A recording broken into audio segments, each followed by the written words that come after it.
It's Reality Check with Craig Price.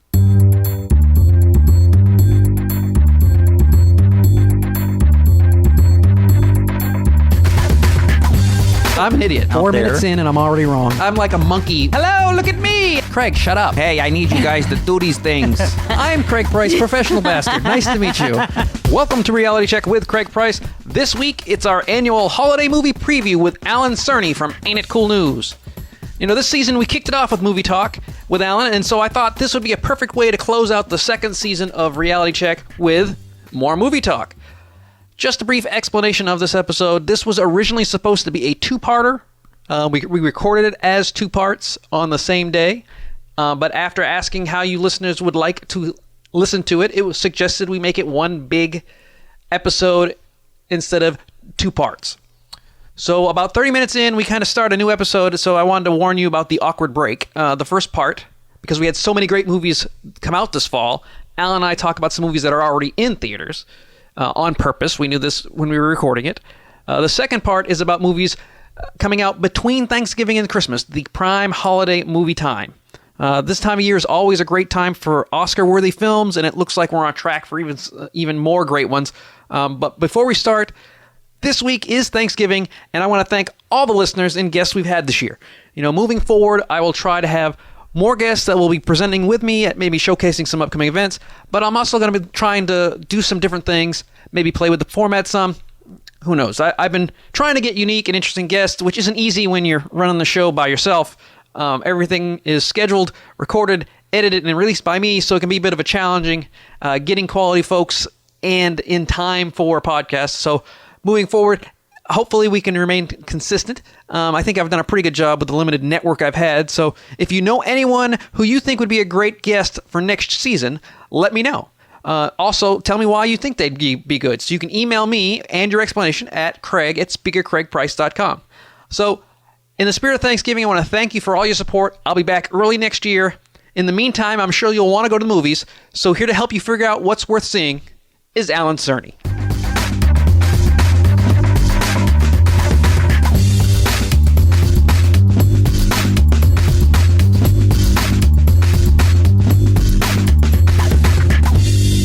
Maybe it's me, as we get ready for Thanksgiving, it seems like they kind of spent all their great movies early this year. I mean, normally they start coming out right about now, and they'll start getting them geared up for Oscars, but I would say starting maybe even late September with Looper. Right. There's been great movies all fall. Yeah. Going into the agree. winter. Completely agree. And I think that it's going to be a great season here on out. I think, there's movies. What I'm really happy about is that these aren't movies. They're simply Oscar bait. They're genuinely good movies with great performances in them, and they're not. They're not. I mean, even though they're being released at the latter half of the year, which most Oscar films tend to be, they are just great movies. Period. I mean, I've seen several now already. I've seen The Sessions. I've seen Lincoln. I loved Cloud Atlas, even though I'm not quite sure that's going to be an Oscar movie. But there's lots of great stuff every week until the end of the year, pretty much. Yeah, and I just thought it was weird that as I'm sitting there watching Argo in the first 2 weeks of October, which is usually kind of a dead time, I realized I saw Looper last week. There's Argo this week. There's Cloud Atlas is coming out, and I was sitting there going, every week there's something cool coming out. Yeah. And I think so. I think this year seems to be an exception to the normal rule of, September, October is just the hoity-toity Oscar bait movies, boring movies, and then they gearing up to Thanksgiving. Well, here's an interesting thing about that. If you want to get to the technical aspects of it, there's a lot of film critic societies that pushed up their deadline dates to late November, early December, and so the studios are rushing to fill these films out to make sure that they're released in time for their qualifications, like the Houston Film Critics Society. Well, last year was actually a week earlier. This year they moved it a week later, so it's kind of weird. But because they pushed those dates up, the movies start coming around a little earlier, which I'm totally happy with. I hate when there are just weeks of dead crap. I think they're learning from television, where the television has now decided to break up the season, where it used to be the fall, and then it would go until, right till Christmas, and then you would have to wait until April. Yeah. Now that they break seasons up where you see it like you have to wait a whole season that would normally be, so they show a great thing over the summer. Right. Then they wait until the winter. Right. But in the meantime, they've got a different series taking that spot in the fall, Yeah. which then will pick it up in the spring. So there's always good stuff on instead Yeah. of this. Let's just wait for the season, quote unquote. Exactly. So there's never a lull in television, and I think that movies should be. I think a movie should approach it the same way. I guess there's a difference in that people have to pay to see films, and most television is just their cable or on regular TV. They don't have to pay or invest to go out to see things. So movies, to get your attention, have to cluster around certain dates. Maybe that might be it. But I do like the fact that this year, I think, has been an exceptional year for movies. And now, I will say that I thought the summer was going to be better than it ended up being. But it had promise. Yeah. The movies didn't. I don't think in my opinion, I don't think the movies, the amount of movies and the amount of what we thought were going to be quality movies was bad. I just think that when the execution, once you finally went to the movies, right, all the hype, you went, oh. Yeah. And I mean, in a way, I mean, the Avengers killed it for everybody else, this summer. But this fall, I mean, starting with Argo and Looper, man, and Argo is so good. I mean, I don't want to go off on a tangent because that's not one of the movies we have listed to talk about. That's all right. It's so good. And if that movie ends up taking all the awards, I'd be totally happy with it because as a movie geek and as a historian buff, that movie just hit me on so many levels. We're doing this slightly before Thanksgiving because we want to make sure. So I'm going to assume Argo is probably still in a theater in your area somewhere soon. Yeah. And that's what I wanted to talk about before we started. It's kind of a little different. Normally we get into just what's coming up. And this year, because there were so many good movies in the fall, I wanted to talk about some of them, which some of them we've seen. Some of them you've definitely seen. I know there's one or two here that you haven't. But the first one would be the most controversial movie of the year, probably, because there are people who either die hard, defend it to the death, which I believe you. Yeah, I'm one of them. And then there's going to be people who are just absolutely hate this movie. And you're actually in the middle ground on this. I'm in the indifferent. Yeah, and this is Cloud Atlas. It's got Tom Hanks, Halle Berry. It's the Wachowskis. The Wachowskis and Tom Tykwer. Tykwer. I can never say his name right. That's all right. He did Run Lola Run, which I saw when it first came out Yeah. at an Academy screening, and I fell in love with that movie. That's a great film. It was awesome. And I've always thought the Wachowskis were hit and miss. I know some people believe that they can do no wrong. Yeah, I'm one of the people who I just wrote this big article about defending the Matrix sequels, and the feedback on that has been fun. I've been reading that. I don't think they're flawless directors, but because I do think that the Matrix sequels have issues, but I'm an unabashed fan of Speed Racer. I think it's a fantastic family movie. I think that movie's not given enough credit, and I understand how it's a sensory overload for a lot of people to watch. But I think that it's a film from the heart, and it has amazing visuals and really great acting, and I really love Speed Racer. And then this movie comes out, and for me, Cloud Atlas so far is the best film of the year. Now there's a lot of movies coming. I shouldn't, and I'm not going to close that off for me, but. This movie really knocked me for a loop. When I saw it at Fantastic Fest for the first time, it was hard to explain how I felt when I came out of that theater. It had touched me on such a personal level. The last 30 minutes, I'm crying in the whole thing. And, but at the same time, I can understand why it affects people. Other people just didn't take it. I'm one of those. My wife and I went in there, and like I was telling you, even though a lot of people consider me a cynical bastard, when it comes to movies, that's probably why I love movies so much. Is I feel that that's so. No matter how cynical I may be, when I go to a movie, I get emotional, and I get emotional quick. Right. I walked by my wife and my sister-in-law watching Castaway.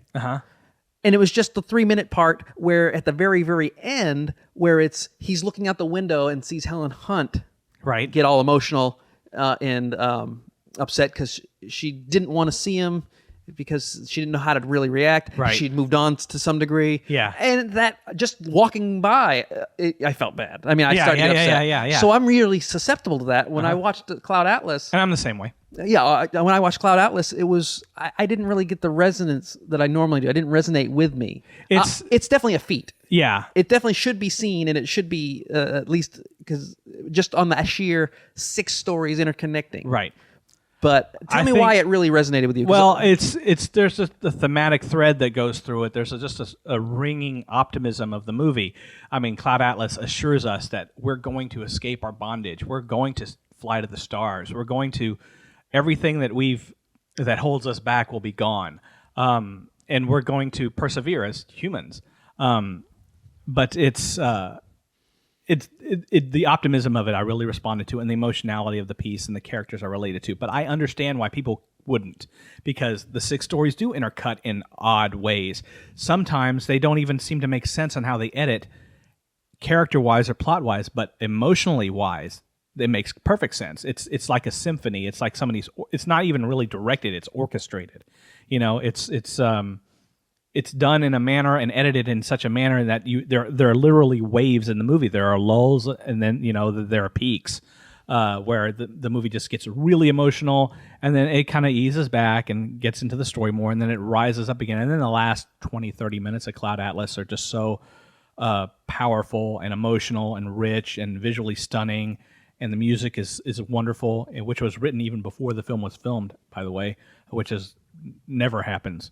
And I could see how people wouldn't respond to it. We live in a cynical world, and in a way, I've been fighting that cynical world through my writing and just through living. And so when a movie like this comes out and basically validates my point of view, I embrace it heavily in that. But at the same time, I completely understand when it does a flyby. And I thought it was kind of weird because there's the actors, a lot of them play sometimes up to 6, 7 different parts. Right. And so I understand thematically having the people play 6 different parts, because just visually you can connect the people. Right. So you understand the person in 1886 and the person in 2144, because it's Tom Hanks or it's Halle Berry or it's, I can't remember the Jim Sturgis or Duna Bay or all those guys. Yeah. You can see, you can make that connection visually, which is probably easier than reading it.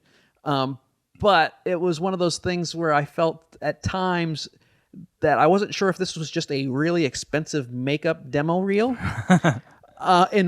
Because sometimes the makeup is fantastic, and sometimes it's not. I agree. Stay to the end. That's the one thing. Stay to the end and watch the credits, because they do show you who everybody played. Right. And you'll be surprised sometimes who's who. But sometimes it's fantastic and it's Oscar worthy, and other times it looks like 2 monkeys slap putty on a person's face. Yeah, it's a little tonally. There's a disconnect to it. I understand the point. It got some controversy because of. White actors playing different racial characters. It's ridiculous. It's a ridiculous controversy because they're totally missing the point of the movie, which is that these are souls that are transcending through race and sex and gender. And just these are souls that are transgressing through the ages, and for people to miss the point so.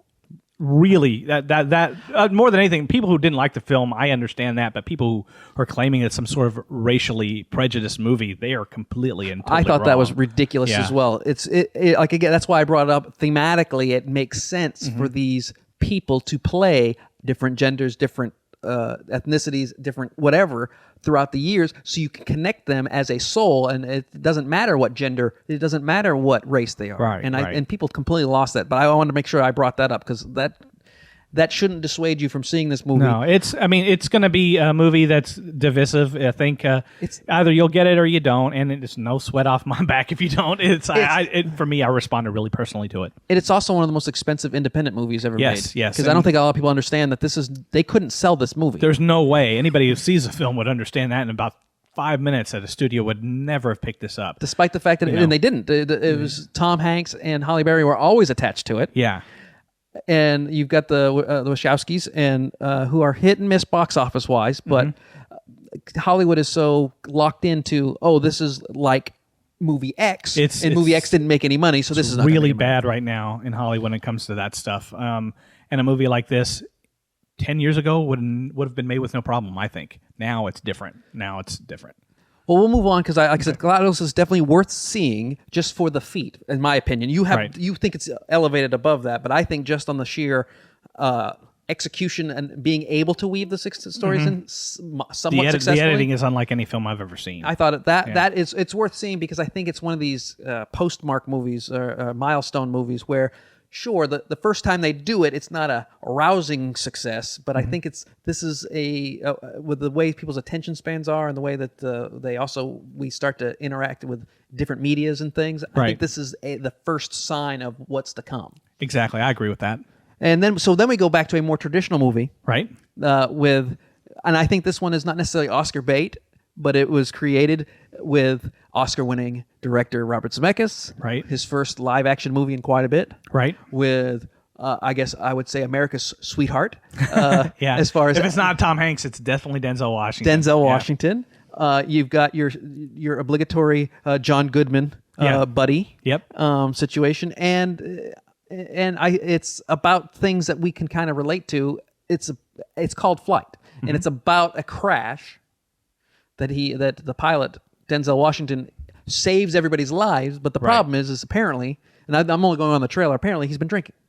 Well, the trailer is actually misleading in the fact that from what I haven't seen Flight yet, but from what I've read of reviews of it, that Denzel Washington plays a guy who's really crashing and burning in this movie. I mean, from what I understand, the movie starts out with him in a hotel room doing cocaine while a prostitute's walking out, and it gets worse from there. From what I understand, he's playing a character who is totally burned out, and yet when it comes to flying a plane, he's like brilliant. He's like a master at it. And in a weird way, the movie is kind of a statement about artists, in that, a lot of artists that we love, their work, we're really passionate about. And at the same time, as human beings, they're extremely flawed individuals.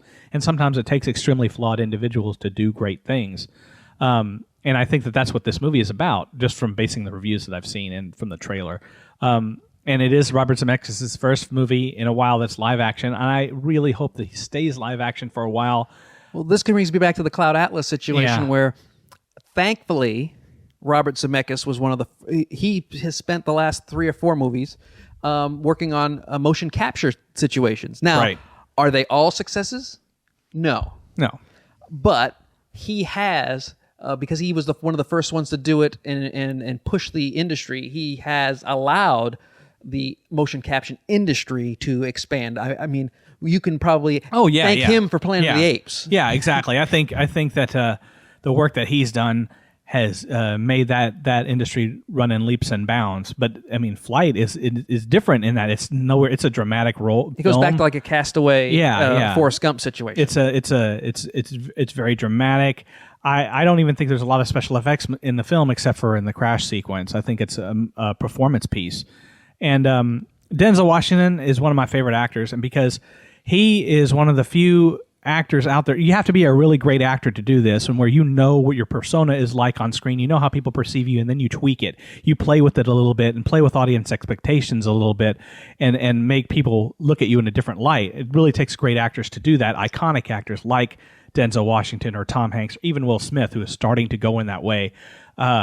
That I love it when actors do that, when great actors that we know we've seen in so many movies start fiddling with their image a little bit and then making something genuinely great from it. And I think that that's what he's doing with this. And Harrison Ford did that in a Robert Zemeckis film. What Lies Beneath. Right. Where the entire movie, we know Harrison Ford. He's never played a bad guy. Right.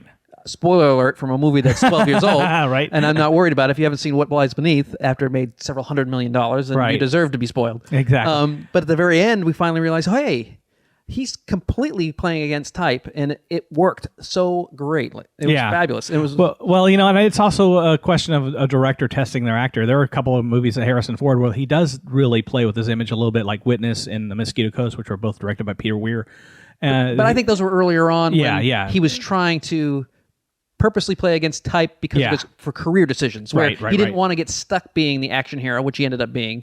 And he was still young enough to go, well, it's 84. I think Witness came out in 84 or 86. So he was still young enough to go. And Mosquito Coast, which is my all-time favorite Harrison Ford movie of all time. It's amazing. Which I understand is actually more his personality. He wasn't really acting that much. Right. But I think he had the luxury at that time. With Robert Zemeckis, he had the luxury of going, well, I can play against type, where I think back then it was more of a calculated career decision where I don't want to get stuck being the action hero like Arnold Schwarzenegger at the time. Right. Where at that time they were more of a joke. It was more of a, we love Arnold Schwarzenegger, but we also know he's kind of a cartoon. Yeah, exactly. And then you have Denzel Washington, who is kind of he's like in a weird way now, he's like the iconic American actor, and people have certain expectations for him, and so when he plays with those expectations, I'm really curious to see how Flight is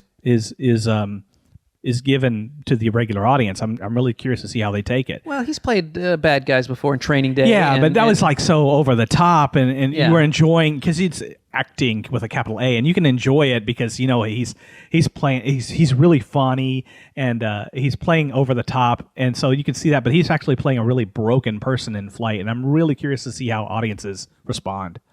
Well, talking about broken. There's been a franchise out there that has been broken several times. Right. And it has been repaired several times. Yeah. And I believe with their last attempt, I don't say it was broken, but some definitely chipped a tooth, maybe. Yeah, it's not a terrible movie, And this is the James Bond franchise. Yeah. The last movie was a Quantum of Solace. Quantum of Solace. Which, right off the bat, like John Carter of Mars, where it was just called John Carter, the title just kind of goes Quantum of Solace. That doesn't really give anything. With Skyfall, this new one's coming out. At least Skyfall, maybe there's an action sequence. Somebody's going to fall from the sky. From the sky at one point. Yeah. At least you can think in your head, Skyfall, that sounds cool. Or so this one seems to really bring out and I think Daniel Craig is one of the best Bonds. I think he's the best Bond. Because he's an I'll animal. say it. I think he's better than Sean Connery. Oh, ooh, there we go. Yeah, take it. You'll just take it and run with it because I think he's better than Sean Connery. I think he's the best Bond.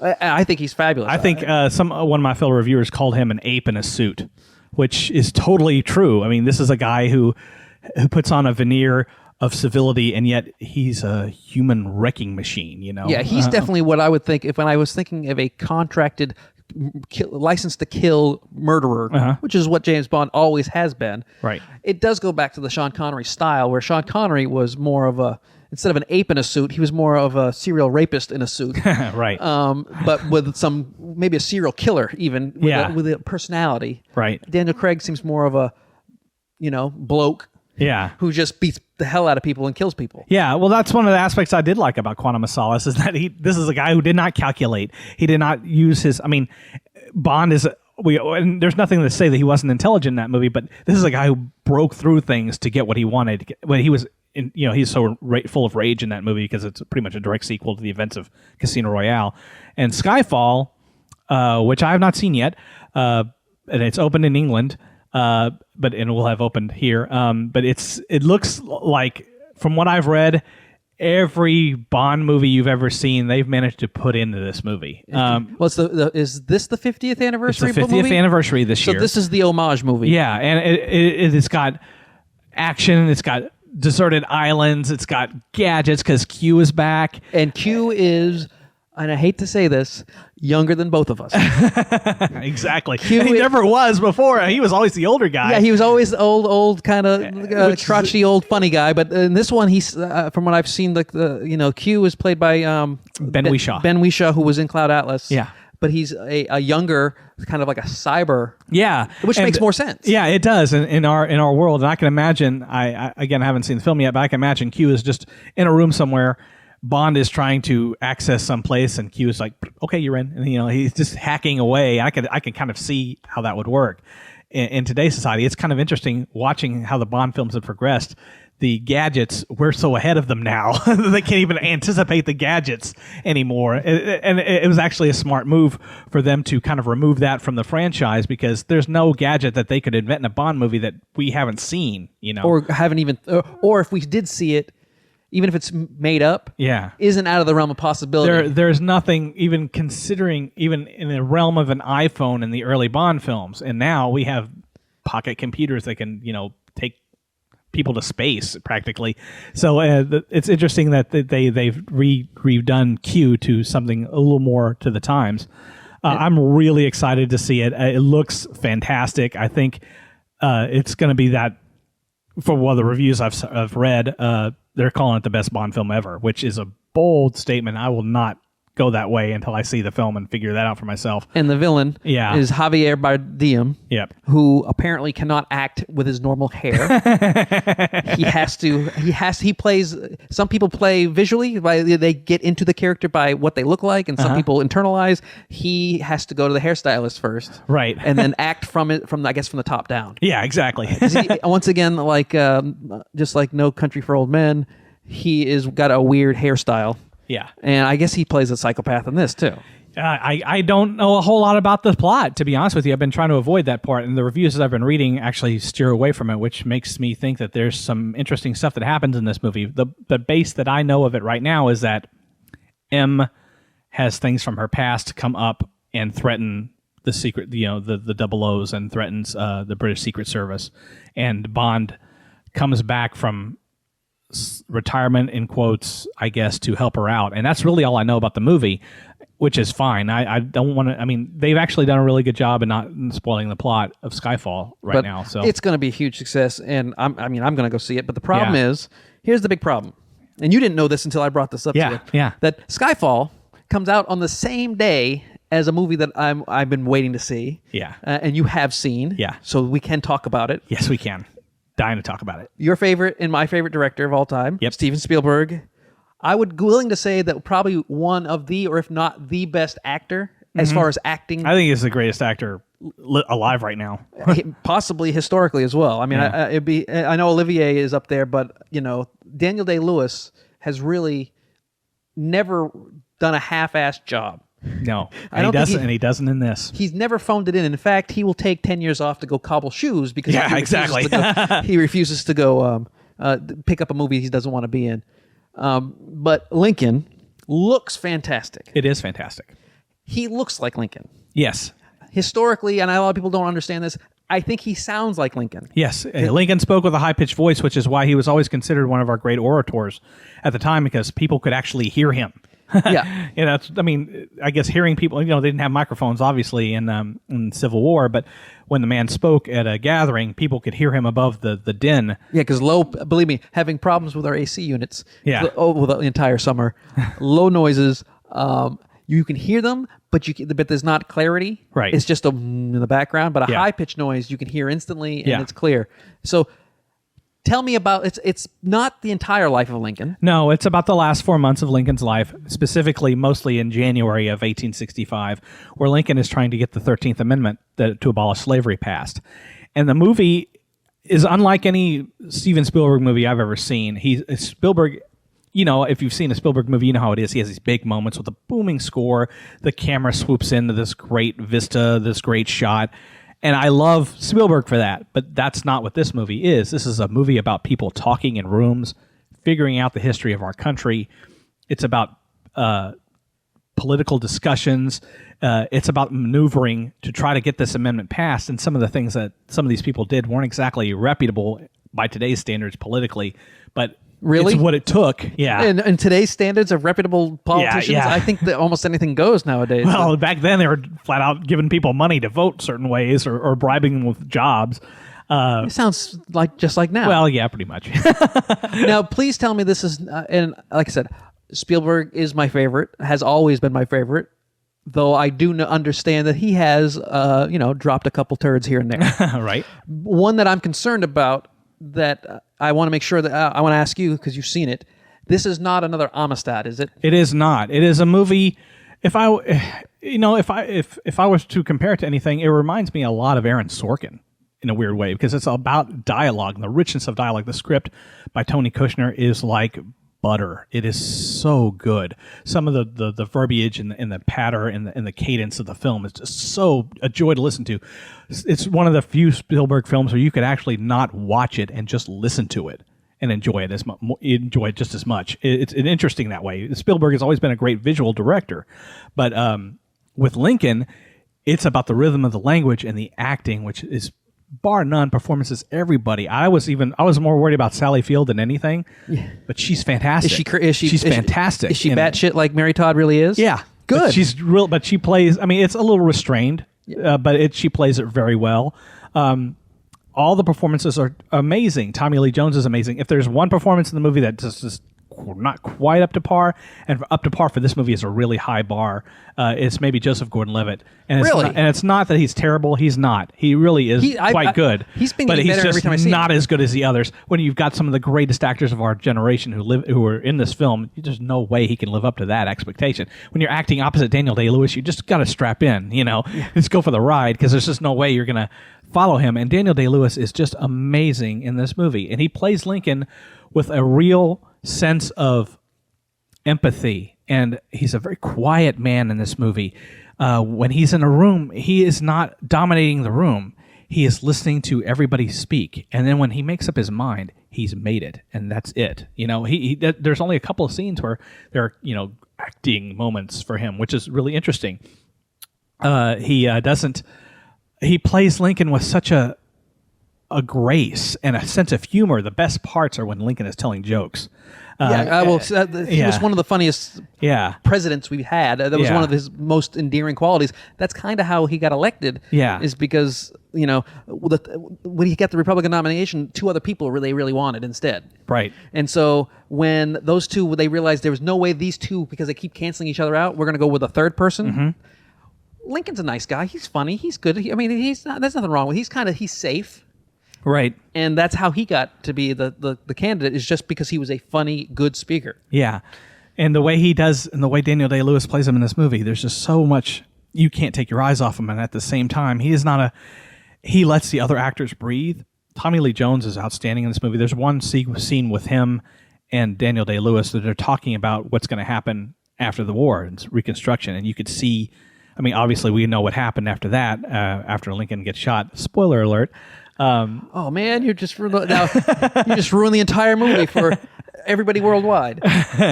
But you could see, Tommy Lee Jones plays Thaddeus Stevens, who's a radical Republican, and at the time, the radical Republicans were pretty much like the very far left Democrats of today, and he was ready to basically rip the South a new one, while Lincoln was trying to be moderate and trying to be restrained, and you could see how things have changed. It would have been very different if Lincoln had been assassinated. And it's a history lesson, but it never feels like homework. It's fascinating to watch these people talk. Well, that's what I was concerned about. Amistad felt like homework. Yeah, it felt like it was the greatest looking civics lesson for a ninth grade class, but it wasn't entertaining or interesting. Yeah. It was just kind of educational. And when the vote finally comes up for the 13th Amendment, and spoiler alert, it does pass, when you see how they maneuver and the talks and the speeches and the voting and everything, and how basically the nitty-gritty of it, and it just shows us something that I don't think people understand today, that politics is supposed to be messy. It's supposed to be people yelling and screaming at the top of their lungs. Democracy is never easy. It's never supposed to be something that's just clean. It's messy, it's dirty, it's filthy. We have to get into the mud with everybody else. And at the end, when we're done, greatness has happened. And there's a shot that I'll never forget in Lincoln after the 13th Amendment passed, and the camera pans throughout the Congress, and they realize what they've done. They've changed the world. They've changed their government. And it's just one of those shots that gives me goosebumps just thinking about it. It's one of those kind of movies. It's fantastic. It's not my personal favorite of the year. It is in my top 3. So it's great. So it's not bad. No. But it's not bad. It's definitely worth seeing. Mm-hmm. And here is that awkward pause, made more awkward with the music and this explanation. But I wanted to let you know, since the recording, I have seen Lincoln and Skyfall. Lincoln is amazing. Not once do you look at the screen and say, hey, that's Daniel Day-Lewis. You see Lincoln. And while the rest of the cast is really good, it's Tommy Lee Jones. You see Sally Fields. But whenever Daniel Day-Lewis is on screen, the only thing you see is Lincoln. It's a phenomenal acting performance that I urge you to see. You'll be hearing about this for a while. Skyfall, well, it's a really good James Bond film. I wasn't blown away by it, but it's a fun movie. Flight, haven't seen it. I'm going to wait for HBO. So, as for now, here are the rest of the movies worth seeing and talking about this holiday season. So last week we talked about the movies that are out in theaters now. Let's talk about the preview coming up, because I purposely broke these two up because we could talk for 2 hours, and I wanted to make sure that Right. it wasn't another hour and a half, which we could easily do. Easily. But these are all movies that are either coming out starting this week, and as I look at the schedule, there is a top-notch quality movie every single week. There is not like 3 weeks of great ones, and then you take a week off. There is good ones all the way till Christmas. I feel bad for people saving their nickels and dimes just to go to a movie once a month. They got choices. Well, they have a lot of choices out there. It's going to be rough for people like me who have to see everything, but it's going to be great too. Yeah, but you also have a chance of seeing everything for a lot less discounted than some of us like me who have got to go out and pay every single cent. But, That's true. But I'm more than willing to do so because I think sitting in a theater is hard to replicate at home. Yeah, you just can't beat the experience of it. Though I do like to sit in a theater. Sometimes, like when I saw Looper back in September, I went on a Monday 2 weeks after the fact, and it was just me. Yeah. And I felt like Harvey Weinstein does when they do his. I had the entire theater. I sat in the perfect spot, and I'm just sitting there by myself going, get to the movie. And That's then right. That's right. I watch it. Bring me food. So I like that whole sitting in a theater, but I really like go opening weekend for a lot of these big movies. And even some of the smaller ones, because it's just you don't get the same feel. Yeah. Sitting in a room in the dark with 50 strangers, if it's a bad movie, 200, 300 movies with a blockbuster. Right. So starting off is Ang Lee's big special effects movie. I don't even know the story. It sounds like it's called Life of Pi, and it sounds like just by sheer sarcasm and sheer by the trailer, it looks like We Have a Zoo meets some kind of global some kind of dreamscape movie. Yeah, I haven't read the book, and it's based on a very famous best-selling novel, and it's Ang Lee working in 3D for the first time, and it looks like a visual feast, just judging from the trailer. I'm very excited to see it. I always think that when it comes to 3D, they should let the grown-ups play. And that's why we get people like James Cameron or Martin Scorsese or Spielberg or Ang Lee, great directors playing with this technology instead of just Michael Bay. Sorry. My wife is really excited to see a movie that's not coming. It was should have been on the list. It's not coming out until May. Mm-hmm. That I think is going to be a good movie, but has absolutely no reason to exist in 3D, and that's The Great Gatsby. Yeah, but they think in their head we can make more money in 3D. Well, in this case, that's not necessarily true. Baz Luhrmann wanted to make The Great Gatsby in 3D from the very beginning. He liked the technology that he saw, so he wanted to make it that way. I'm very curious about that. I really wish they hadn't moved it, but this season is so fat with great movies. There's no way they could have put it anywhere. But I mean, it's that kind of movie where when you just initially go, Great Gatsby 3D, like really, or it's mostly a lot of posts. They do a lot of posts on these crappy horror movies, or But this one because was shot in 3D because it is Ang Lee. Yeah, and it is Ang Lee, and he it looks amazing. It's basically a movie about a boy traveling, I believe, with his family. Yeah, and they basically pack up their zoo and move it overseas. Yeah, and then the ship sinks, and it ends up with this boy and a tiger on a little boat. And I'm really curious the dichotomy and how that's going to work, because tigers have to eat, but it's a very spiritual film from what I've been told. I haven't seen it yet. I will be seeing it very, very soon. I'm really looking forward to it. I'm not the biggest fan of 3D, except when directors like Ang Lee and other people are playing with that technology. I'm really curious to see how this turns out. Well, I also think that Ang Lee can bring emotion and spiritualism too. Hell, he brought it to the Hulk. Yeah. So if he can do it to Hulk, when you actually give him some material that's based, it sounds like this book is a spiritual book. And it's been around forever. At one point, M. Night Shyamalan was going to make it. And it's like PG. Yeah. So it's a kids movie. Yeah. Not unlike Hugo, where it's like you've got a top-notch director taking a beloved children's story and making something out of it. So this ought to be. I'm really interested in seeing it in 3D. Yeah, me too. It looks beautiful because a lot of the 3D is in the sunlight. Yeah. Like that's a big deal for me in 3D. Anybody who shoots a 3D film, please, if you're listening, stop shooting in darkness and stop shooting in night scenes. Please, you can't make anything out. That's always my big. I actually kind of dug Abraham Lincoln Vampire Hunter, but in 3D it was just like mud. It was terrible. Now another movie coming out at the same time has an awful title. But it's based on a book. Yeah, but it looks interesting. Well, it's called Silver Lining Playbook, which sounds weird. Then you see the trailer, and I've already talked to you about how I see the trailer. It's a very old Bradley Cooper and a very young Jennifer Lawrence. Jennifer Lawrence, yeah, and they somehow went to school together. Yeah, and they're both crazy. Either one of them is really smart or one of them is really dumb. I'm going to go with Bradley Cooper as an idiot. But yeah, it's about a man who's obsessed with the Philadelphia Eagles, and that's all I really know about it. The only reason I really know that is because I have a friend of mine who's a Philadelphia Eagles freak, and this is the movie that she is dying to see more than any other film this year. I got to see Silver Linings Playbook. If you see it, tell me about it. I want to know how much Eagles stuff is in it. It's like, okay, I'll let you know. I don't think this is the Patton Oswalt movie that the big fan. Right. And it's directed by David Russell, who directed The Fighter. Yeah, and David O. Russell. David O. Russell, right. Directed The Fighter and Three Kings and a lot of really great films. And so, I mean, this is not... this is going to be a good movie. I just from the pedigree itself, I think it's going to be good, and it's gotten a lot of great word of mouth. It played in the Austin Film Festival a few weeks back, and then I think it's going to play here as well. In the film festival here, the Cinema Arts Festival. It sounds like a quality date movie. Yeah, I think it looks a lot like it's really good. But again, there is that Jennifer Lawrence, man.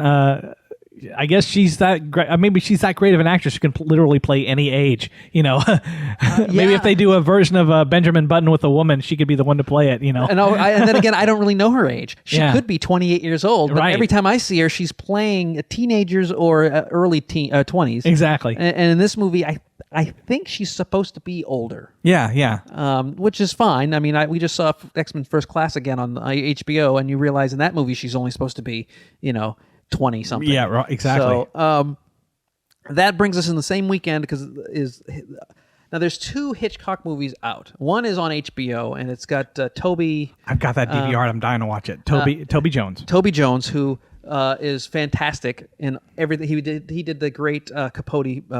For also, I believe, for HBO. Yeah. Oh no, was that there was two competing Capotes as well? Gosh, I can't remember what it's one called. Was with Philip Seymour Hoffman or something like that. Yeah. And I think that one came out on actually in the theaters. And then Toby's was on. I think it was on cable. I think I can't had a theatrical play too. And I always liked him. I liked him as Karl Rove a lot in W. And he was good as the in Captain America. Yeah. He played a little spot. But this one has another of our top-notch actors, Anthony Hopkins, who kind of did an Al Pacino situation where he kind of, once he got Hannibal, when he got the Oscar for Hannibal, he kind of rested on his laurels and kind of did the same thing over and over again, just like Al Pacino has pretty much, up until recently, has been, the same guy from Son of a Woman. He's pretty much been milking that for a while. Yeah. But here he is in Hitchcock. And is this a full-fledged autobiography, or is this just like Lincoln, where it's just a segment of time? It's about the making of Psycho and the troubles that Hitchcock had getting it made, getting it released, and getting people to go see it because it was going to be banned. I'm really intrigued by it. I think the makeup work is fantastic. He looks just like him, and he's even got Hitchcock has this really interesting manner of speaking. When you listen to him talk, it's like he's developing all this spit at the end of his mouth, and he's like sucking on his lips when he talks a little bit. And Hopkins has got that down. He's got his cadence and his voice down. I mean, you know it's Anthony Hopkins when you watch him, but at the same time, he really does envelop that part. And Psycho is one of the greatest horror films of all time. I'm fascinated to see a movie. A lot of movies about movies and about movie making don't normally do well. But Hitchcock is such an interesting and singular character, and I think this one has a chance to break that kind of curse. Well, I think the movies about movies get made, they get funded because they're by people who love movies. Talk about themselves. So, yeah, you're right. A lot of those movies within a movie kind of situation don't always end up paying off because it's really too insider, or they just love the material so much that even if it wasn't that good, they're so close to it, they don't recognize that it's not exactly. good. But it's Hitchcock. It's Anthony Hopkins. I would think that you can't really lose on that situation. I don't think so. And Psycho is considered one of the greatest movies of all time, and it's going to be, for film geeks like me, it's going to be really fascinating to watch. And I'm plus it's got Scarlett Johansson in the shower. Oh, well, there you go. End of story. I think you just sold 500,000 tickets right there. So finally, in November, this is a movie that you brought. I saw the trailer for it. It didn't jump out at me, other than the fact that it's got Brad Pitt in it. but it's called Killing Them Softly. I have no idea. It seems to be like a hitman movie. It is, basically. But you know more about it. You want to talk about it, so explain a little bit. Well, it's directed by Andrew Dominic, who directed a film called The Assassination of Jesse James by the Coward Robert Ford, which is such an unwieldy title that I can forget it. But he also directed this Australian film called Chopper, which is really great. Isn't that Eric Bana, the Incredible Hulk guy? And before Eric Bana did that movie, he was a stand-up comedian, and then they did Chopper, and Chopper, put him on the map. This is only his third film, and Killing Them Softly, which is actually going to be called another title called Kogan's Law or something like that. And then they changed it to this, which reminds us of a disco song, but that's okay. Brad Pitt plays this hitman who goes after these two guys who rob these gamblers in this I believe it's like Kansas City or something. And Brad Pitt, he's brutal in this movie, as in no guilt at all after going after these guys. And basically the movie becomes sort of a metaphor for America. There's a line in the trailer where Brad Pitt's telling another person, says, "This is America, and in America you're on your own." And also, that's also from Rent, but the play Rent. But so they're ripping off Rent, but that's okay. But the film has gotten really outstanding reviews in festivals that it's been playing at, and it's it's got a great cast. It's got Brad Pitt. It's got Ray Liotta in it. It's got. I think Ray Liotta is obligated by law to be in a gangster movie. And yeah. if it's got an organized crime of any type in it, I think it's the only way he can make money now. I think Tony Soprano's in it too. Yeah. So. Yeah, absolutely. He is. Yeah, Tony Soprano. I can't remember his name. Gandalf. Yeah. Gandolfini. James Gandolfini. Yeah. Yeah, there you go. I should know these names by now. But yeah, it's got a lot of crime people in it, and it looks like it's a fantastic movie. I'm really excited to see it. I think that director is he doesn't direct a lot, but when he does, when he makes a movie, it is something to watch. I think the Jesse James film is amazing. Visually, it's got great acting, and it's got Brad Pitt as well. And I think that's an underrated classic, and I'm really excited to see what he does with this one. And then the next week after that is a movie that I'm really interested in. I don't know if the movie is going to be any good, but I think from what I hear and from what I know, the performance is amazing, and that is Bill Murray as Franklin Delano Roosevelt. Yep. In Hyde Park on the Hudson. Yep, I'm excited to see that one because if it turns out we may be dueling presidents at the Oscars this year, Lincoln versus Roosevelt. And Bill Murray's gonna be pissed if he has to go up against Daniel Day-Lewis. What are you gonna do? What are you gonna do? He didn't take the last one very well. No, Bill Murray is great in pretty much everything he's done, and I think he should just be happy that he's got such a great career and such.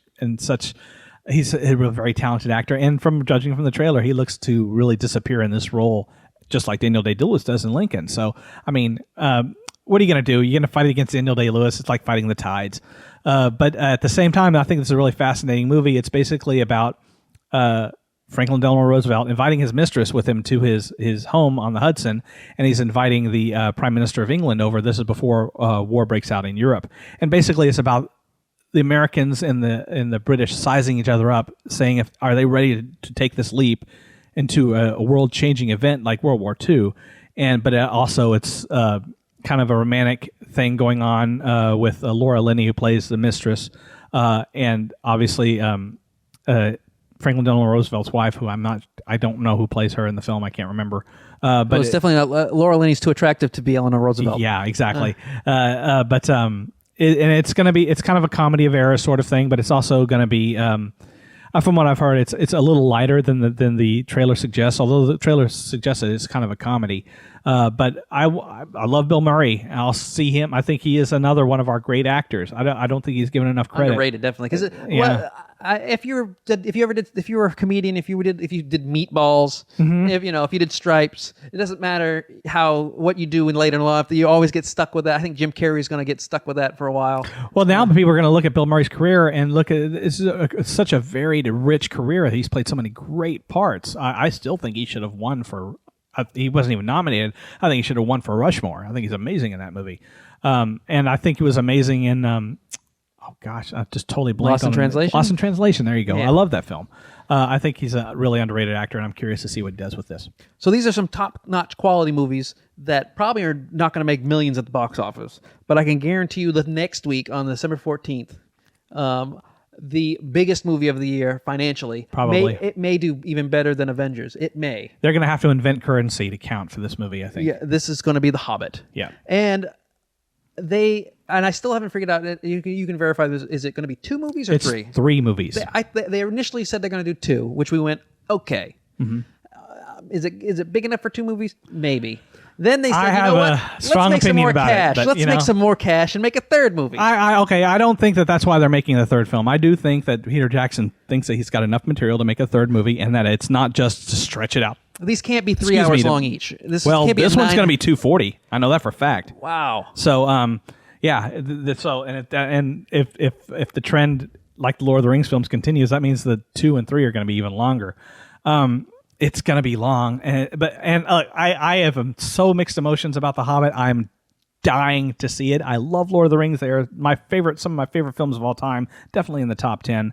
And I love The Hobbit. I love everything they've done about this movie. I am just so concerned because it is not a book that you get 3 movies out of. That's what I'm saying. It's not. It's just, not Lord of the Rings. Lord of the Rings. You can tell The Hobbit in 2.5 hours. You can tell it. They've done it before. Yeah, and you can tell that story. I mean, they've cut stuff out, but you can still tell that story. But what Peter Jackson is doing is not so much The Hobbit as there's a section of the book in Return of the King of the appendices, which has all the stuff that happened at the same time The Hobbit was happening, where it's basically the setup for the War of the Ring, where Gandalf goes to this mysterious castle in Mirkwood and discovers. I don't want to spoil it if you haven't read The Hobbit, but you know what? It's a 70-plus-year-old book. No, you can't spoil this. Go ahead. And he discovers that Sauron is back. That's how he discovers that Sauron is returned to Middle Earth, and Sauron was the big bad in the Lord of the Rings. And there's all sorts of other sub-stories going on. Technically a prequel. So yeah, yeah. And so it's all sorts of, yeah, exactly. You're not giving anything away. You're giving away the know what setup for the happens. other Exactly. movies. And it's going to be really awesome to see. I'm really dying to see it in this 48 frames per second ratio that they're going to be doing. But from what I understand, a lot of the theaters aren't going to be able to show it that way. Some aren't. A lot. Some will. I know if I see it, I'm going to see it that way. I want to see what all the fuss is about myself. Well, and what makes do you know what the difference is? Because yes, when you watch a movie now, you're watching it in 24 frames per second, and so when people run, you see a blur. When there's action sequences, you see blurs.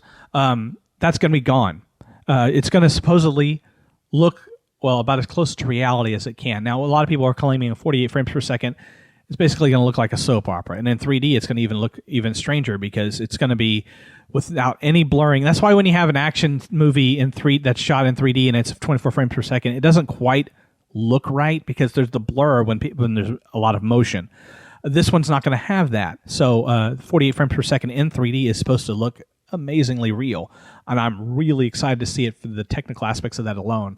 But I'm not. That aspect of the film isn't what intrigues me as much as what I think. I'm really hoping what Peter Jackson does with this.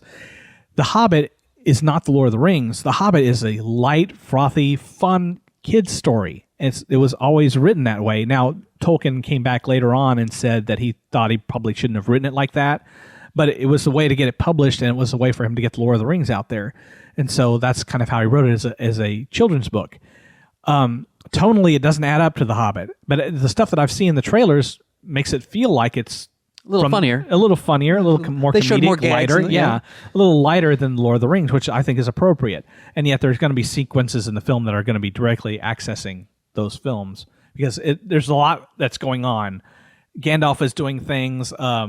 Saruman's going to be in it. There's all sorts of stuff going on, setting up the War of the Ring. Was Christopher Lee? Yeah, Christopher Lee actually filmed some. I think they had to fly to him because he's he's 90 billion, something. Yeah, he's a billion years old. But and I hope he never dies. Never ever. Well, he is Dracula. I know he will never die. That's right. Exactly. He's Dracula. I think they kill a virgin baby before they bring him onto the set, just right before they scene. Totally should. It's They've totally got appropriate. a totally separate craft services booth just for him. Exactly. Just, I never drink wine. It's all blood of young 18-year-old kids. Yeah. But obviously, The Hobbit is it's gonna be a huge hit. Yeah. I don't see how this can fail. It's a possibility. People may be fatigued. I think the second movie they might get fatigued. I think the third movie might be the one where it craters because what happens is the Hobbit. He's going to do a great job on this. So then you definitely go to the second movie. The second movie is where you start to go, wait a second. I don't know about that. The second movie's got all the good stuff in it. But in a trilogy, the second movie, in the second movie is like, and then people will decide, I saw the first two. And so the third one doesn't necessarily do as well unless they pay off in the second. Well, yeah, but The Lord of the Rings didn't work out like that. The Fellowship of the Ring made a ton of money. Two Towers made even more money, and Return of the King made even more money than Two Towers. That never happens. But I also think the quality is ratcheted up. I didn't think there was that lull. And the quality may be like that too with this. I mean, it's Peter Jackson. He's back in Middle Earth, and I'm so mixed emotion about this movie. I am really excited to see it because I love The Hobbit, and I love Lord of the Rings, and I love Middle Earth, and I love all of that. At the same time, I'm still trying to justify in my mind. I don't see how this is 3 films, but he may justify it. But it's the first film, so we don't have to worry about that until the third one comes out. So I definitely know the first one's going to be really good. Yep. Then comes the next week is a political hot button because of how it was made, what information people got, and people have been using it politically in the election, and that is Zero Dark 30, which is the Osama bin Laden movie by Catherine Bigelow. I was going to say Morehouse for some reason. Catherine Bigelow, who did the bomb movie, the Hurt Locker. Hurt Locker, which it's also written by the same people too. My wife is very she's not looking forward to this movie because the Hurt Locker, which was fantastic and was awesome, also made her dizzy. Yeah, it's shot in a manner where it's that shaky cam action stuff that I personally don't like either. But I love the Hurt Locker because of the performances. Jeremy Renner's amazing. I don't know what to think about Zero Dark 30. I'm glad that they actually were releasing it as far from the election as possible, because I think. Although, I mean, we won't get into politics here, but I think it's an interesting movie. I think it's going to be. Because it wasn't originally going to be made like this, because the movie was under production when Osama bin Laden was killed. Yeah, they rewrote so they changed the entire film, and you could see it in the trailer. They show there's a sequence in one of the shots in the trailer where you see them advancing on the compound. So it's full of great actors. I can't remember his name right now. I'm so blanking on names today. The guy who's in Friday Night Lights, a television show. He's one of my favorite actors. Oh, he was also in Argo. Yeah. Unfortunately, he was on television. I don't remember his name. Yeah. If he was an actual movie star, I have a friend of mine who's going to listen to this podcast and kick my butt because she loves Friday Night Lights. But there's a lot of great actors in that film. I'm really curious to see how it turns out. I think that Catherine Bigelow is a very important filmmaker. I think that as an action filmmaker and as a woman, she comes at it from a different perspective than a lot of the male actors do, and especially this story, where a lot of it's going to feel like the people were bursting into rooms and nobody's going to be there, because it was such a extended, long search for him for 10 plus years. I'm curious as to how it works. I think the trailer looks great. They don't show very much, which is good. It's always good when they don't show a lot in the trailer, and we don't know a whole lot about it yet. But it's directed by Catherine Bigelow, and I think she's going to do a good job. And then the next week after that is right before. It's the last Friday before Christmas. There's a couple movies there that I know you want to talk about, and I think it's. I don't know about it. I know the premise, and it seems like maybe a rehash of the Hereafter. No, but it isn't, I'm just saying. I'm just saying from what I've seen about it. And it seems a lot more heart-wrenching and more horrible, I want to say, is more devastating. It's called The Impossible. It's got Naomi Watts and Ewan McGregor, and they are parents. Yeah, they're tourists during the Great Tsunami of Christmas of 2004. I think. Yeah, and but they get separated. They get separated with their kids, and they have to try to fight their way back. And there's already been a little controversy about this film because, again, it's the white people in the exotic land. Yeah, exactly, and there's so many great stories. I mean, hundreds of thousands of people died, and so many. I'm sure there's so many amazing stories to come from that event, and yet they're going to be focusing on the white people. But but it's okay because that's how you get people in the theaters. I mean, that's just a fact. It's how you get people in the theaters to see a film about a really tragic event like this. Now, I think the trailer looks amazing. Is this a true story? Is this a true story or is this based on the events? This completely different. I'm not sure. I think it's based. I think it's a true story. I think it's. Oh no, it is a true story because they were talking about the family afterwards. I don't even know who lives or dies. So I know enough that it's a true story about it. I know Nate Berkus's lover does not. If he's in the movie, I don't know. But my wife, every time I talk about the tsunami, my wife brings up Nate Berkus. I don't know who that is. He's a guy on Oprah, and he's got his own show. He's that interior designer. He's very popular. Oh, and he survived. He was in Surmont? No, his lover was there. Oh gosh. So his significant other was killed in that. Ooh, and I didn't know that. Sorry. That's how he came to prominence. Well, I mean, it happened. I think it's going to be a really good film. It's directed by the people who directed The Orphanage, which is a really cool horror movie. Well, this is a Spanish movie, but it's in English. Yeah, it's a Spanish. Yeah, Spanish filmmakers. So. I'm curious to see what it's like. The trailer really is pretty impressive. If you hadn't seen the trailer, you should go check it out. It looks amazing. I think it's going to be one of the Oscar movies that are going to be talked about. Well, we'll zip to these next two on the same weekend because I only bring them up because one has a lot of interest in it because of the character, and the other one is a sequel. But it's a sequel that it's not very a sequel. loosely a sequel. Yeah. Yeah, we got Jack Reacher. I am a huge fan of the Lee Child books. I don't know anything about him. Favorite characters. Jack Reacher is a brutish thug of a man who was once a military police officer who gets out of the military, and all he does is he's basically Kane from Kung Fu. All he does is wander the country with whatever money's in his wallet and gets into adventures. Okay, and he's a keen, intelligent mind, but he's in the body of a 6'5" ape, which means that Tom Cruise is perfectly cast. I'm kidding. That's why that's why the only reason I'm bringing this up is because I heard so much backlash from before they even saw a frame of film. It's definitely not the right body type. And the authors come out. Lee Childs has come out and said that he supported the casting. They paid him, so yeah, right. I'm really curious to see the movie because I love the book, and the book that this particular book movie is based on. Sorry, edit that. No, I'm not going to. Is one of my favorites in the series. Reacher is a really fascinating character, and you could just read these books and see the movie in your mind. They're really well written, interesting, and Tom Cruise does not look or even act like that part. But I want to see it because I love the character so much. Christopher McQuarrie is the director, and he's a really great director. He directed Way of the Gun. But is this? And like I said, I don't know anything about Jack Reacher at all. But I do know that Tom Cruise has did a great job as a bad guy in Collateral. Yeah, it's not like close? that. It's not really like that. Jack Reacher is a guy who doesn't talk unless he absolutely has to, and when he does, you better pay attention to what he's saying because it's important.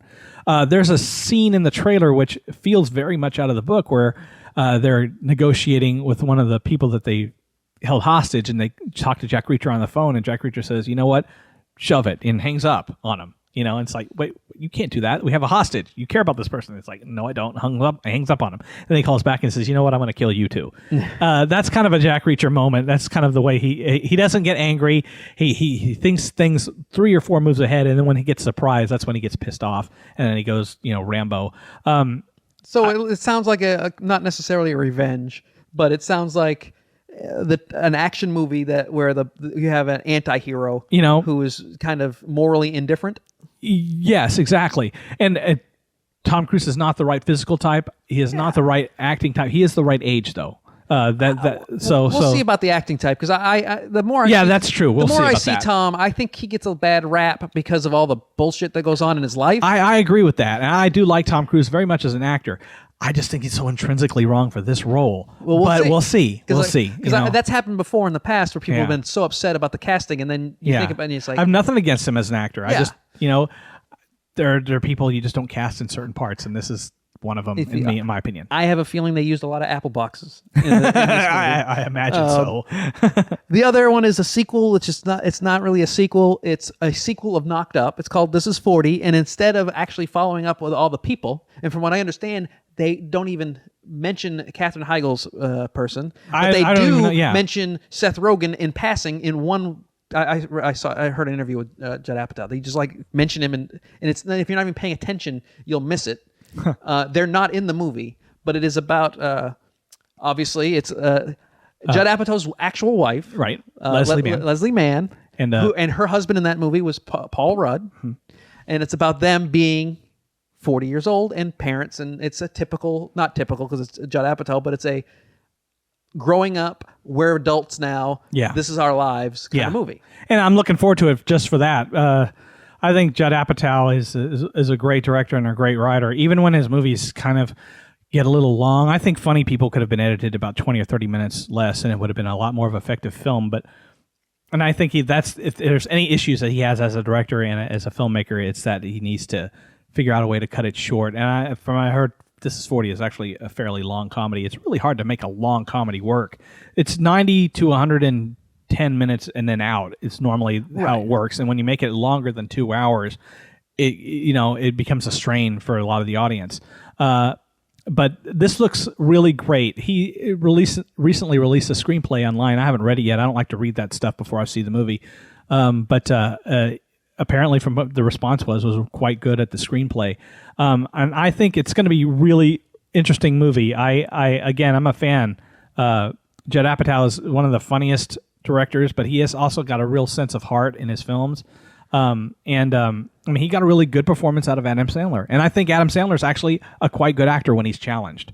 There's only been a couple of directors who've done that. There's only been a couple of movies where he's challenged himself. Yeah, Almost all of his movies are comedies that he's either written or hired people to write for him. Yeah. And it's when people choose him and take him out of his comfort zone that he has nothing to do with. They just said, we want Adam Sandler for this. Punch Drunk Love. Yeah. And I love Punch Drunk Love. I love things it. like that. Yeah. Funny People is actually, he and Judd Apatow have known each other and have been friends for years. Yeah. But this was different where he actually, Judd's like, no, this is a movie. Yeah. This is not a cash grab, funny haha thing. This is a real deal. Yeah. And I think Sandler's quite good in that movie. And Yeah. I'm really excited to see what This Is 40 does. I mean, I'm over that time now, so hopefully I'll be able to identify with some of the stuff in that movie. There's a particular sequence where somebody's going to the bathroom in the trailer. It's like, well, that's a little bit too much information, but it looks funny. It looks really heartfelt, and I'm always excited to see another Apatow film. So now we move to Christmas Day, and these will be the last two movies, but I think for me, on the list that we talked about here, these two, which come out on the same damn day. Yeah. And the great thing is that my wife and I, every Christmas, since we won't be able to do this Christmas because we will be out of town, but maybe we might do. My parents live in a tiny, tiny little redneck town in North Carolina that may not actually have a theater in it. We go to the movies every Christmas. Right. And the pick between the two is going to be tough because they're so opposite and so different. But just by who's in it and who's making it, because the directors are top notch, the cast is top notch, and the subject matter is intriguing. Mm-hmm. The first one is going to be Quentin Tarantino. Yeah, and he has gotten Leonardo DiCaprio. He has gotten Jamie Foxx, who is when he's not picking up a paycheck, just to pick up a paycheck is very good. Yeah. He's also been in some stuff where you could tell that he was, paying for a boat. Right. You've got Christopher Waltz, Uh-huh. who is amazing. And even when he was in that bad Green Hornet movie, he's great. Yeah. It's called Django, silent D, Django Unchained, and this one I know has a lot of buzz, especially in the Austin area because of the people involved. Yeah. So what have you heard about this particular movie? I have avoided the screenplay. I did not want to read this, and the reason is really because I discovered when I didn't read the screenplay for Inglourious Bastards, I'd read all the screenplays before that, and when I didn't read the screenplay for Inglourious Bastards, that was a conscious event for me because I wanted to see how the movie played out as a movie. Because his words on paper, even on paper, they just snap. They have a snappy thing to them. But I wanted to be surprised, and I was surprised. That movie is so good, and so I didn't want to read the screenplay for this one because I wanted to be surprised again. It looks fantastic. This is Quentin Tarantino playing in a really uncomfortable zone. I think for a lot of people, not for him, but for a lot of people, in dealing with slavery. He's calling it his Southern as opposed to a Western. I think that it's had some issues with people coming in and out of the cast, but it looks fantastic. But I think I heard that has mostly to do with scheduling. I don't want to make I don't think it was scheduling. That people are so offended by the subject material. I don't think that's. I'm sure that was not. I'm sure that wasn't it. Yeah. I think it was a scheduling, and I think Quentin Tarantino, when he shoots a movie, he'll throw stuff out of the screenplay once he sees how a direction is working, his direction is working, and where he's going with this movie, he'll just throw stuff out that he thinks is extraneous. And so I think that happened with a few of the characters that he had written.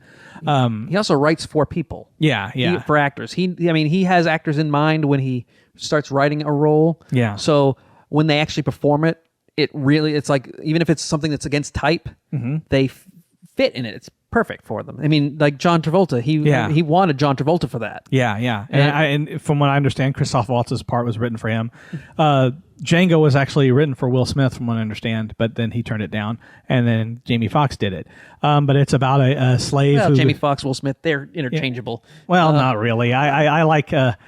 I really kind of hope that Will Smith. Nothing against Jamie Foxx. I really hope that Will Smith was going to take this part, because it would have definitely changed people's perception of him as an actor, I think. But it's about a slave who escapes with the help of Christoph Waltz as a bounty hunter. They team up to go after these people called the Brittle Brothers, who stole Django's wife and sold her into bondage. And then she's been sold to a character called Calvin Candle, who is played by Leonardo DiCaprio. And Leonardo DiCaprio, he also has slaves that he fights in combat, bets on them and stuff, and he's just basically an evil guy. And so after a series of adventures with these two, they manage to make their way to the Candle Plantation and go after him to try to free Django's wife.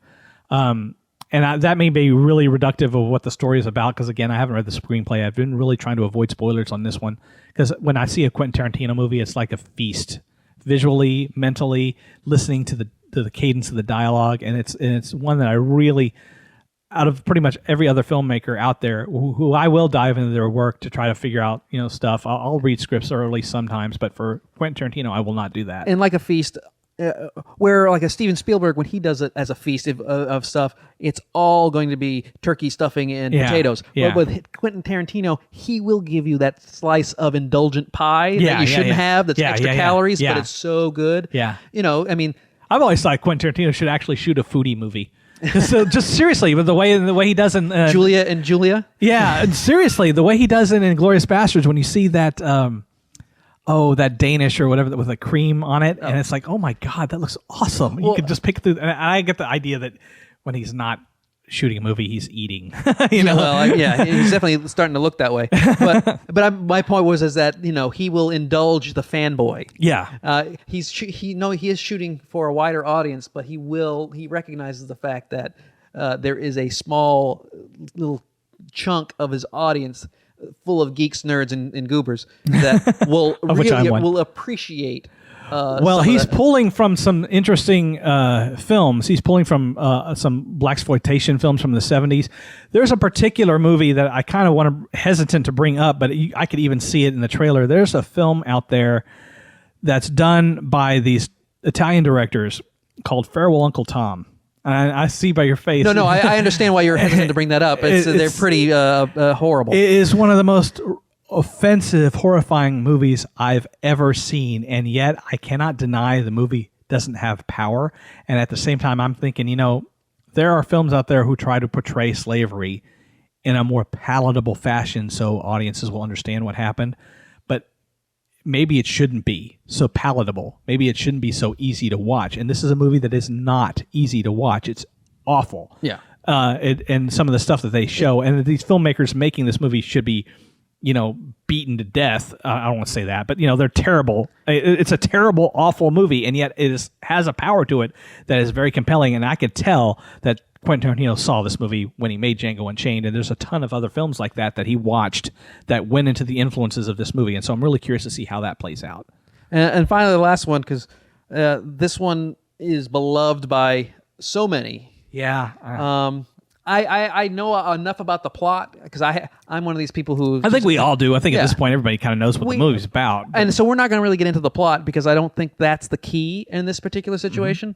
We're talking about Les Miserables, or Les Miserables if you're a Philistine like myself. I like Les Miserables. But it's got somebody who I always say I hate him to death. I can't stand him because he's handsome. He's talented. He's funny. He can sing. He can dance. There's literally nothing he cannot do. Yeah, I know it. I have not seen him fail yet. Even when he's done stuff like Van Helsing, he was good. Yeah. And that's Hugh Jackman. Yeah. Who really is more talented than he should be. There was a time back in the early years of Hollywood where you had to be like that. You had to be the great actor. You had to be the great performer, the singer, to be able to do it all. Like James Cagney. People don't think of that when they think of James Cagney. They forget he can sing and dance. Yeah, he was in Yankee Doodle Dandy, and he was one of those actors who could do anything. Hugh Jackman is one of those as well. My wife would leave me in a heartbeat for him. Everybody's wife would. If the opportunity made itself. And even so some husbands. I know there's some husbands out there that would This is a movie that my wife will make me see. Of all the films on this list, this is the one where I will have to go with her to see it. And I'm actually fine with that because I do love musicals, especially when they're well done. And not only Hugh Jackman, when you get Russell Crowe. Russell Crowe, who's a musician. Exactly. What is it? Was it 10 Feet of Giants? Yeah, I can't remember the name of the band, but yeah, he has a band and he has musical. He does sing as well, but I don't know if he's ever sung like this. Most of his songs he's done are rock songs. Yeah, but screaming, I think. Yeah, but I'm these two guys facing off against each other. Playing Jean Valjean and Javert. I can't remember their names. I'm terrible today. Like I said, I wouldn't go there with because we haven't seen Less Miserables. I've never Jean Valjean. I've never seen the play, but I think we all know the story by now, based on the novel by Victor Hugo. But I've actually read the book. It's been a few years now. I should know these names. But it's such a beloved musical that like some of these other films that are beloved by geeks on this list who came in kind of with an agenda already. There's going to be some musical fans who are going to come in with an agenda as well on this. I'm really, and the movie has this really, just judging from the little trailer I've seen, the movie has this really gritty kind of feel to it that I did not expect. And the reason I wanted to bring this particular movie, not because I'm a big Les Mis fan. I am a big Hugh Jackman fan, even though I can't stand him. I love Russell Crowe. Ever since I saw him in L.A. Confidential, I thought he's fantastic. You have Anne Hathaway, who I am not nearly as fond of as most people are. I like her a lot, and I think she's talented, just like Hugh Jackman is. Yeah. She can sing, she can dance, she can perform. She's been done some great performances. You've got the King's Speech director Tom Howard.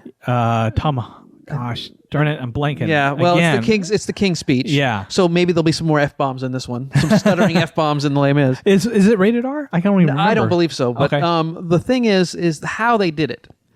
When the trailer first came out, and this is my theory about why if you've been in theaters lately, you've seen a 5 to 10 minute kind of a behind-the-scenes trailer, which they haven't done in probably 15 years. It used to be more common that you would see this long, extended behind-the-scenes things before a movie. I haven't seen this yet, by the way. I've seen the little teaser trailer, but I haven't seen the behind-the-scenes footage stuff. I've seen it about 4 times just because of the movies I've gone to see. Really? Okay. Yeah. What they've done here is kind of unique, because normally what they would do is they would record all the music several months in advance, and then they would play it. And then you'd have to make all your acting choices 3 months before you were even on set. Right. What they've done here is they have a piano player on stage or behind some on set, and every single person has a earpiece in, and they are singing live every take.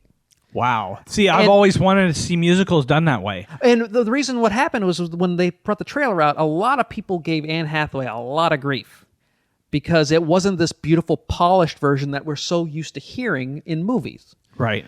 This was her crying. You could hear a little emotion in her voice because she was actually acting at the time. This little trailer piece is fantastic. They showed this, and I'm glad they did that. I think they did this as a direct reaction to everybody going, well, this doesn't sound like like it's the soundtrack. Right. Because they're so used to the polished version. It's really them acting, and so the piano player's playing live in their ear so if they make a choice, they slow up, they speed up, they slow down, they speed up. Right. The piano player can react to that. That's fascinating. That's really fascinating. And I think it's going to bring a lot more emotion to it. I do too. That's really great. I love movie musicals. I mean, as a film geek, I mean, I don't think you are a film geek unless you love musicals. I really do think that they are. I love some musicals. It depends. It really does depend on. I mean, it's like you love. There's some movies that are bad. There's some movies that are good, just like any other genre. I think This I didn't know that about the acting. That's interesting. It was because the fascinating. website I write for isn't exactly biting. Les Mis kind of people. Yeah, exactly. But I really want to see it. I bet you it's going to be visually stunning. I think that and you have people like Hugh Jackman who can sing very well, and Anne Hathaway can sing very well. I've not really heard Russell Crowe that much, except for the few songs I've heard of his rock band. But I didn't know that. I'm glad I could see. I can bring a little thing. Sometimes I can bring stuff to discussion as well. You're not the only one in the know. Well, the thing about musicals that's always interesting to me is that they're fantasy, in that you have moments like if you ever watch a Busby Berkeley musical where they're on stage and you see people dancing, and then the camera swoops back and you see literally almost hundreds of people, or Intricate even designs, thousands they're of swirling people, and you just know that that's not realistically possible in the real world, but in the fantasy world of the film, it is. It's like the stage on a Busby Berkeley musical film where you see there's a few people and then the camera goes back and then there's waterfalls and thousands of people jumping into lakes and swimming and synchronized swimming and stuff. And musicals make that possible. And this seems like a more realistic take on it in where it's, that's a weird kind of dichotomy there where you have a musical where obviously when somebody breaks into song, that's not reality. People don't do that in real life, and if they do, we lock them up. But when in a musical, it's okay. But this seems like it's really skirting close to what reality is, and at the same time trying to be as fantastic as fantasizing as a musical is. I think they're trying to bring the emotion of the play, where you do sing it live every night, right? And it is more impactful because I think the other versions of Les Mis that have been filmed probably didn't resonate as much. Yeah, then this is the first time the musical's ever been filmed. They've done. Have they? No, they've done smaller versions of it. Well, I remember the film with Liam Neeson a few years back. Yeah, but there hasn't been this caliber version of it. I know they've done one or two lower, independent kind of things. Right, and I know they've shot the stage play before, but for release. But that's. I mean, it looks great. I'm dying to see it. My wife will make me see it, and it's interesting. It's kind of opening so late in the year. I'm wondering how it will affect Oscar status, and that from what people have been complaining online, it's opening after some of these deadlines I was talking about in the last show about the deadlines of the. I don't think that's going to affect the Oscars because Oscars they're pretty steadfast rules. Yeah, it's got to be 2 weeks in New York, it may not affect them, but in a weird way it will because a lot of the critics will have left it off their lists. Yeah, but I'm still kind of figuring out, and I certainly don't want to, diminish the power of the Houston Critic Society or the Toronto Houston. Right. But I don't know if that really affects the voting that late in the year. I think those kind of critic things bring back some of the earlier movies in the year. I think so. I agree with that. I don't think what's going on in December affects voting. I think you'll start to see a lot more talk about The Master later in the year. Which I thought was a brilliant film, but a lot of people didn't. Some people thought that was a brilliant film. I don't know what it was about, but it was definitely. It's one of those movies where you're definitely worth seeing because of the performances. Yeah, and again, that was a September-October movie. Yeah. It was. We talked about it last episode. Such a rich year. So I mean, it took a while for the year to get started for me. It started pretty good early on because I love The Gray and some of the films that came out in the spring. Was fantastic. And then the summer, which again it wasn't as great as I was hoping for. I was really hoping that Prometheus was going to kick me around. It just did not. It did, but not in a good way. Yeah, not in a good way. But and then the fall comes along, and it kind of started out with Looper, which I think is fantastic, and then The Master, and then a few others came out, and then Argo, and it's just been a really spectacular fall, and it's been a really good year for movies. It's been fantastic, and I really appreciate you being here. We'll definitely have you on again for Oscars if you will indulge us. Yeah, no problem. But enjoy your Thanksgiving. Okay, you too. And enjoy your Christmas. Thanks a lot. We'll see you somewhere, not at the movies. I can't say that. It's trademarked. That's the show for this week and this year. I want to thank Alan once again for coming on. I'll be back around February, March with another great season with more great guests. In the meantime, sign up for the newsletter at realitycheckpodcast.com so you'll get notified on the exact date when the podcast comes back. Have a great year.